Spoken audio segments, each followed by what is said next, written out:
अस्सलाम वालेकुम dear students, कैसे हैं? उम्मीद करती हूँ सब खैरियत से होंगे। आज हम डिस्कस करने लगे हैं 9th क्लास की केमिस्ट्री चैप्टर नंबर 1 और लेक्चर नंबर 5। लेक्चर नंबर 5 में हम डिस्कस करेंगे allotropic form of substance. Allotropic का मतलब होता है कि एक ही एलिमेंट जब दो से ज़्यादा आपस में मिल जाए तो क्या कहलाता है? Allotropic form of substance. For example, element में एग्जिस्ट पाया जा रहा है मोर देन वन स्ट्रक्चर। एक ही एलिमेंट है, वो एक से ज़्यादा स्ट्रक्चर बना सकता है, फिज़िकल तरीके से भी और केमिकल तरीके से भी। ठीक है, which can exhibits quite in different physical और chemical properties. These form are called allotropic form and phenomena क्या कहलाएगा? एलोट्रोपी।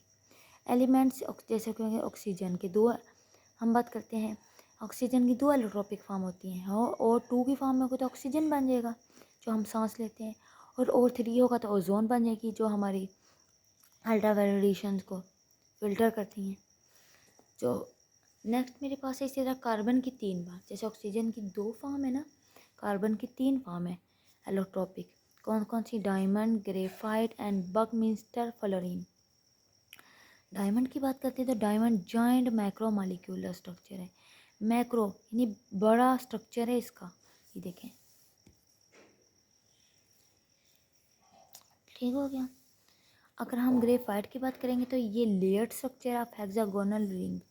ग्रेफाइट देखें, यहाँ तो इन्होंने पहले ग्रेफाइट दिया हुआ है, एक ज़र्रे को इन्होंने जूम किया हुआ है।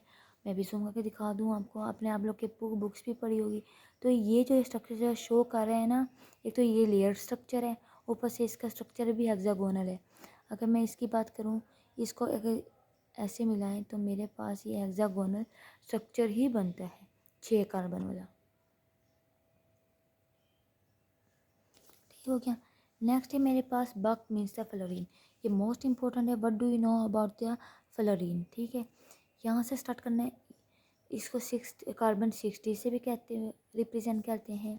इनमें सफेयर है, made up of atoms arrange in pentagon and hexagon. ये देखें ना, जैसे बॉल नहीं होती, बॉल के ऊपर ये बने होते हैं। ये कितने कार्बन है? 1 2 3 4 5, पेंटागन बना हुआ है। और दूसरी तरफ देख लें तो हेक्सागन भी होगा। ये पेंटागोनल भी होता है और हेक्सागोनल स्ट्रक्चर भी होता है।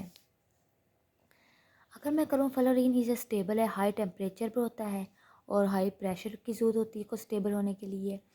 कोवलेंट नेचर होती है इसकी। ये सोलूबल हो जाता है किसमें? ऑर्गेनिक सॉल्वेंट में सोलूबल हो जाता है। और मेन चीज़ क्या है? The fullerene structure in use unique है in that molecule is not charge. उसमें जिसमें कोई चार्ज ही नहीं होता है। इसका मतलब ये क्या होता है? न्यूट्रल होता है। इसकी कोई भी बाउंड्रीज नहीं होती, कोई अनपेयर्ड इलेक्ट्रॉन्स नहीं होता। इसकी जो स्ट्रक्चर है वो केज लाइक होती है, पिंजरे की तरह। ठीक हो गया।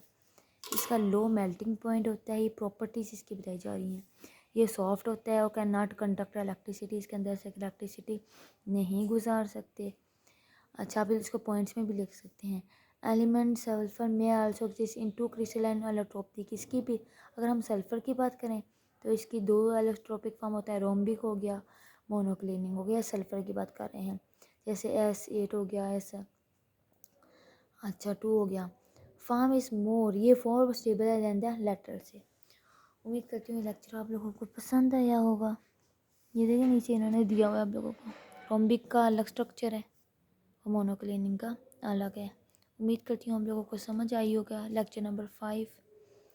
अगर किसी भी बात में कन्फ्यूजन है तो मुझे लाजमी कमेंट्स में बताएं। फिर मिलते हैं नेक्स्ट वीडियो में। अल्लाह हाफिज़।